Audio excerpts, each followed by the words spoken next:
5 राज्यों के चुनाव भी हैं और बीएमसी के साथ साथ बीएमसी को मिलाकर जो कुल 29 निकाय चुनाव हुए हैं महाराष्ट्र में, उसमें बीजेपी को जबरदस्त जीत मिलना एक बहुत बड़ा संकेत है। क्या पार्लियामेंट से पंचायत तक मोदी का ही जलवा है?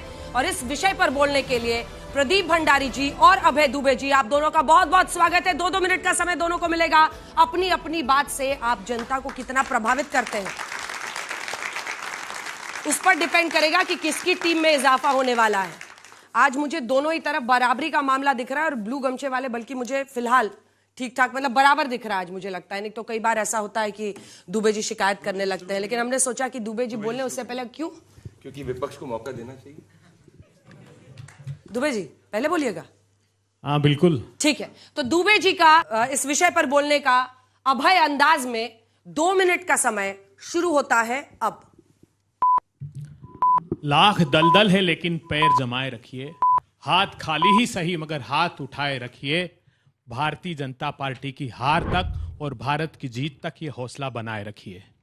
हम दृढ़ता से इस बात के लिए दृढ़ प्रतिज्ञ हैं कि भारतीय जनता पार्टी, जब मैं कहता हूं कि दलदल है, तो भारतीय जनता पार्टी ने संवैधानिक संस्थाओं के माध्यम से इस प्रजातंत्र को कमजोर करने की कोशिश की, मगर उसके बावजूद भी हम दृढ़ता से लड़ रहे हैं। जिस महाराष्ट्र का जिक्र भी अंजना ओम कश्यप जी कर रही थी, याद कीजिए प्रधानमंत्री मोदी जी के लिए जब महाराष्ट्र ने वोट किया तो करारी शिकस्त मोदी जी को दी, बैसाखियों पर लाकर खड़ा कर दिया, देश में उनकी सत्ता की सरपरस्ती को।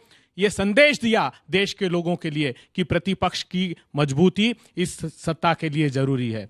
मैं विनम्रता से कहना चाहता हूं, जब 5 राज्यों का आप जिक्र करते हैं तो इस 5 राज्यों में भारतीय जनता पार्टी है कहां?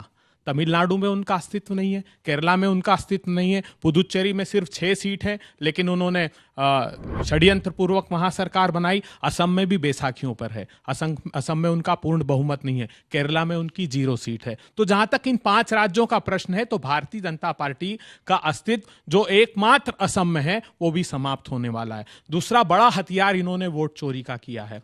इस प्रजातंत्र को आघात बताते हुए जनादेश की अपेक्षा ज्ञानादेश पर भारतीय जनता पार्टी निर्भर है। वो ये तय करती है कि भारत के जो 140 करोड़ लोग हैं वो इस देश के नागरिक नहीं है जब तक तुम फॉर्म नहीं भर दोगे। एक असंवैधानिक फॉर्म हमारे जो सेना के वरिष्ठतम अधिकारी अरुण प्रकाश, उनको कहते हैं कि आप आइए, आपकी नागरिकता का परिचय प्रमाण दीजिए। उनकी पत्नी सहित उनको समन किया गया। ये देश की परिस्थितियां इन लोगों ने निर्मित कर दी।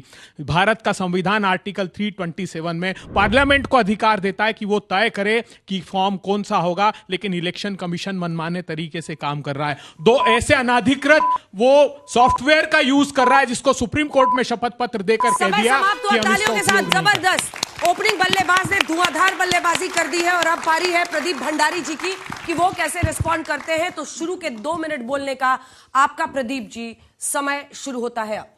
मेरे साथ सभी युवाएं बोलिए भारत माता की।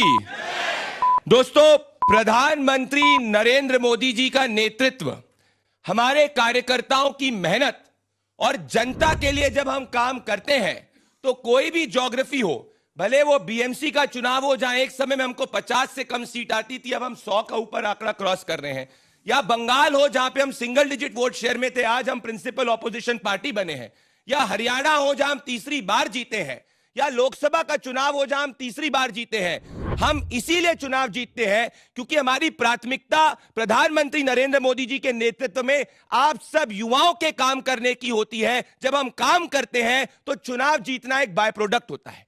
किसी भी चुनाव को जीतने के लिए 2026 या कोई भी ईयर में कई चीजें चाहिए होती है। नेता चाहिए रहता है जो देश हित के अंदर काम करता है। हमारे पास प्रधानमंत्री नरेंद्र मोदी हैं जो आप सबकी बात सुनते हैं।